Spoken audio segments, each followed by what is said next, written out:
I will be demoing PostMAM, our media asset management software. The software is web-based. As you can see, I'm in Google Chrome, and I've entered the address of the Apace storage, and then a login screen appears. Once you're logged in, you'll be presented with this screen. We have a view of the assets, and we also have a file browser view. The asset view is for assets that have already been imported into PostMAM, and we have the ability to do things like generate thumbnails, and we also generate proxies for web playback. The asset view is also where you'll be doing your metadata searching. So up at the top here, I could do a search for Chris, for example, and it's going to come back and it's going to tell you which searches matched that keyword. So here I'm matching Chris as the producer for all of these clips. The second view is the file browser view. This is where you're going to be able to see workspaces on the Apace storage. We also have the ability to show workspaces on other storage. So if you have multiple storage systems from Apace, or if you have third-party storage, you can see your files and folders here and we can index them for you. Once you look at a workspace you want to look at, you just double-click on it, and here's where you'll see the files and folders in that workspace, and you can make some decisions about which files or folders you want to import into the MAM. Now, we're not like other MAM vendors where it's a black box, where you give them a file and that file goes somewhere and you don't know where it is and you have to check it out from them. What we do is we just index your files in place. So you keep your files and folders exactly as they are on disk, and we'll just come in and index them based on which files you want imported into the MAM.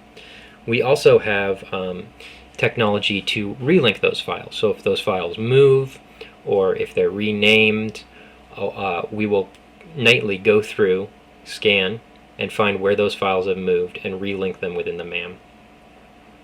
And this could be across storage as well, or even on storage that is non-Apace storage.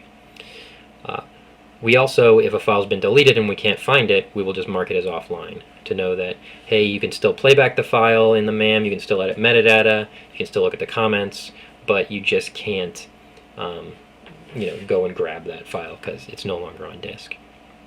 Now if we head back to the asset search, what I can do here is choose a clip I'm interested in playing back, and I can just double click on it. So on this screen I have the ability also, besides playback, to make comments. To make a comment, I would click this add button here, and I have the ability to I can make a comment based on the entire clip. I can make a comment based on the time code where it's paused right now. If I click on these comments, they will jump. If they're timecode related, they'll jump to where that comment was made within the clip. So the next tab here is called Custom Metadata, and this is where we can edit the metadata for this clip. So we have three kinds of metadata. We have text fields, and here I can just enter any text I want. We have checklists, where you can select multiple values from a list of values. And we have drop-down boxes, where you can select a single value from a list of values. And as soon as you edit this metadata, it'll become available within the search. Now, this metadata is completely customizable. So if I'm an administrator, I'll have access to this tab here. And when I click in, I can see the first sub-tab is called Schemas, which is our fancy way of saying a set of metadata attributes. So I'm going to go into our sample schema here. And this is where, if you wanted to, you could edit metadata. So here I could add a new attribute. And I could call this demo123, for example. So that's my attribute name, and you can give it a type. So here's where you choose, is it text, is it a drop-down box, or is it a checklist? Now, if it's one of these check types, let's make it a combo box, you can add list values. So here's where you'll add the values that will show up in those lists. So I could say, value 1,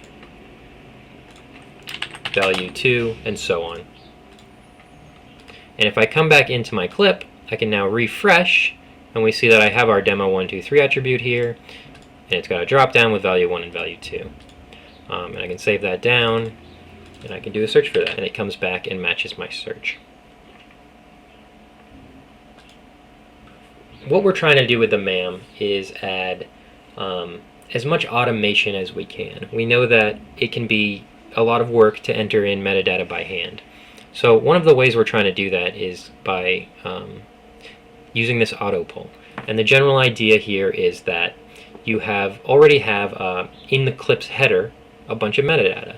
For example, if I go back to my clip here and I click on clip metadata, this is all of the data that we're automatically pulling out of that clip. And what auto pull allows you to do is say, take something from that metadata and map it into one of my attributes. So as soon as I apply this schema to a clip, that data will automatically be pulled. And if I go back in and go back to metadata and reapply this schema, we can see that it already pulls these 4 auto pull values. The second way we're trying to do automation in the system is called templates. So here I have the ability to add a template, and I'm just going to call it demo, and we're going to use our sample schema. Now, the idea behind a template is that, let's say you have someone coming back from a shoot and they have 100 clips and they want to put them all in the MAM, and you know certain things about those clips. You know where the shoot took place, the location. You know who did the shoot. You know who was involved. You know the producer. You know the project this is on. You don't want to go and type those things 100 times for each clip. So what you can do is you just create a template, and when you go into a template, it looks just like you're entering metadata for a single clip. So here we can add a producer. Say we know it's Chris. Say we know our location is Orange, California, and maybe we know our genre is an action adventure. So we have that, and we save our template. Now we can go back into our clip and we can apply that template down. And apply our demo template, save it, and we see that that metadata becomes instantly searchable. I don't have to type it in. I type it once and I can apply it to many clips. The third level of automation we have in the system is called sequences. If I go back to administration, I can click on the sequences tab here, and this is where we get into customizable workflow. So everything you do in the MAM is a task. It's a little unit of work you want to do with a clip. And if I right click, I can see I have this execute task tab. And in here, I have all of these little tasks I can do. So we have things like apply a schema to a clip or apply a template. We can create proxies. So I can create a video proxy or image proxy for this. We also have things like send this asset to an FTP or a bin. A bin is a way we could do integration with things like Telestream or Aspera or really any other system that uses a watch folder. We have Brightcove integration for staging your clips. We have Storage DNA and Zendata integration for tape backups. We could say send this clip off to tape. We'll mark it as being on tape. You could delete it from the local storage. You could still play back the proxy, and then anytime you wanted, you could say, okay, cool, bring this thing back from tape, and we'll bring it back automatically for you. So we have all of these little units of work that are possible within the MAM. Now, what a sequence does is it allows you to put those things back to back and run them as one unit of work. So I'm going to go into our import sequence here. Here are all of the tasks we have available within the system. We have our sequence, and it's going to run top to bottom. So this import sequence takes a file off the file system, it does an import, and then it's going to try and create an image proxy and a thumbnail if it's an image, an audio proxy if it's an audio file, and video thumbnails and a video proxy if it's a video file. Now what this allows you to do is say, okay, here's the bit rates at which I want to create my proxies. Now maybe you are using the asset management on LAN, so you could create larger quality bit rate. Or maybe you're using it for people to come out from the outside and you want lower quality. So what I could do is I could say, okay, I have this fairly low quality proxy being created. Maybe I want to create a higher quality proxy as well. So I could add a new video proxy task. I just drag and drop it in. And I could call this HQ for high quality.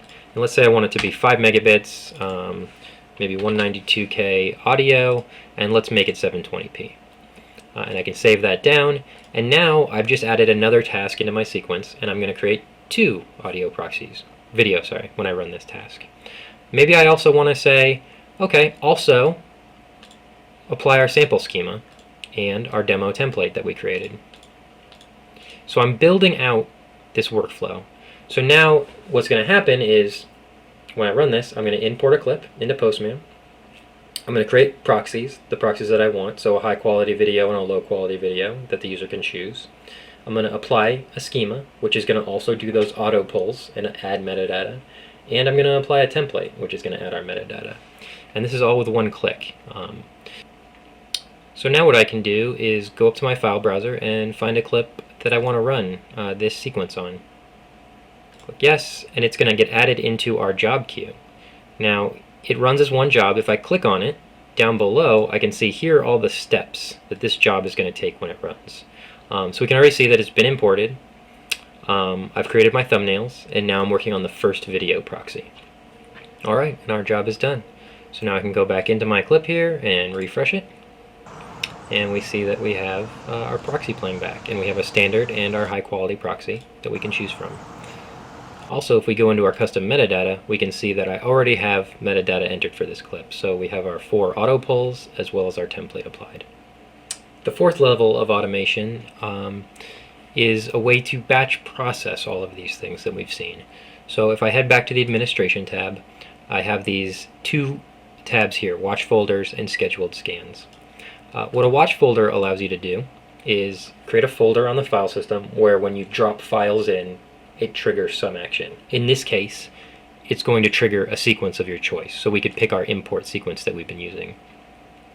So you choose a folder and you choose a destination folder. As soon as you drop a file into that folder, it's going to move to your destination, and then it's going to run your sequence on it. So again, you could have someone coming back from a shoot with 100 clips. If you've created a watch folder for them and a sequence to attach to it, all they have to do is drop all those clips in that one folder, and for each clip it's going to run the import sequence. So it's going to import the file, create the proxies you specified, add the metadata you specified through auto pull and templates. If you don't want to do watch folders, you could do scheduled scans. And the benefit of the scheduled scan is that this guy doesn't have to use a watch folder. He could just organize your media any way you're already used to organizing it, and you can choose a folder to just scan at some interval. So here, let's choose our videos folder. For any files I find during that scan, I'm going to run my import sequence. And then I choose a schedule. So I could say, starting today at 1 a.m. on a daily basis, I want to scan this folder. And I can choose some filters. So I could say, I only want to scan MOV files, or I don't want to scan AVIs, things like that. And then you have some options here. So I'm only going to find media files. I'm going to skip files that have already been imported. And for this case, I want to scan our subfolders, meaning any folders within this folder, I just want to go down and do the whole hierarchy. And I can apply that scan.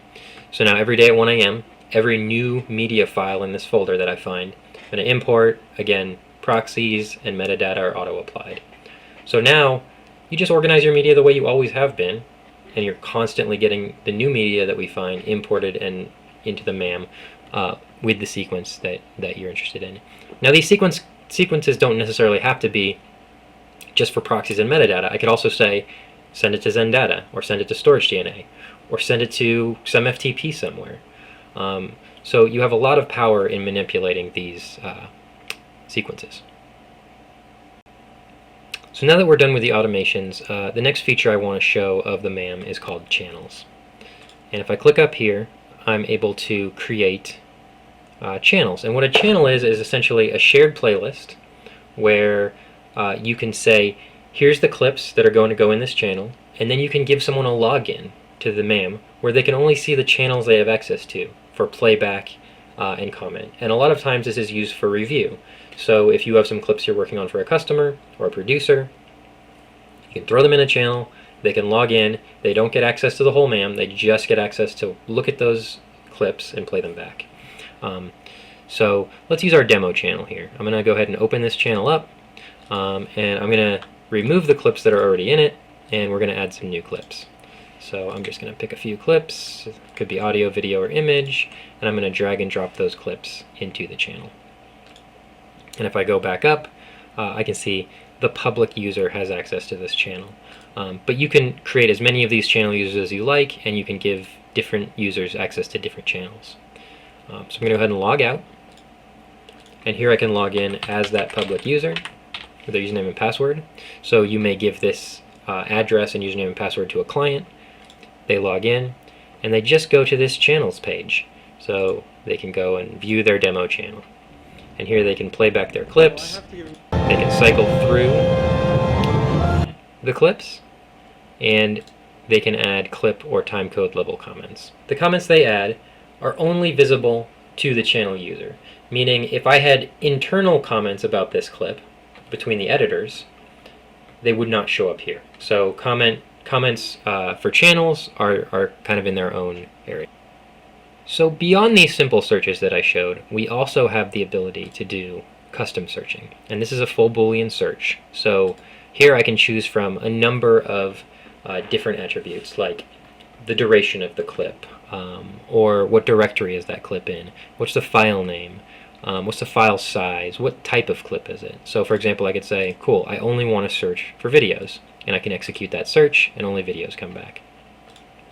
And then I can say, okay, but I only want to make sure that the duration of that video is greater than at least 1 minute. And I can execute that search, and those clips come back. And I can keep adding these search terms in that say this and this and this. So I could say, okay, and it was imported before February 5th, let's say. I can execute that search. And I can keep adding these in. You can also add a new group, and the groups, well, they're and internally. So MIME video and greater than 1 minute and before this date. The search groups are OR'd together. So I could say, or I'd like to see audio files. I could execute this search, and I'm going to get the audio files, or this stuff. So after you're happy with a search, what you can do is you can actually save that search. So I can call this, our demo search, for example. And now that our search is saved, later on I can come up here and there's a little drop down next to this, and I can go find it. Cool, here's our demo search, and I can just recall it instantly. You can also come in here into our search manager, and you can rebuild the whole demo search by loading it. And then you can say, okay, I really don't want these audio, and just modify it and execute the search again. So the custom search is very powerful. The last thing I want to show you are the other kinds of views on the media. I can actually just expand this panel out, and it turns into these columns. And here I can do things like, okay, I just want to sort these things based on the duration, or file size, or resolution. You can move these columns around. You can enable or disable the columns to show what you want to see. So it's very versatile in how you want to display these things. And then if you're done, you can just drag it back over, and you're back to this smaller view. And that's been a overview of the PostMAM Media Asset Management System. Thank you.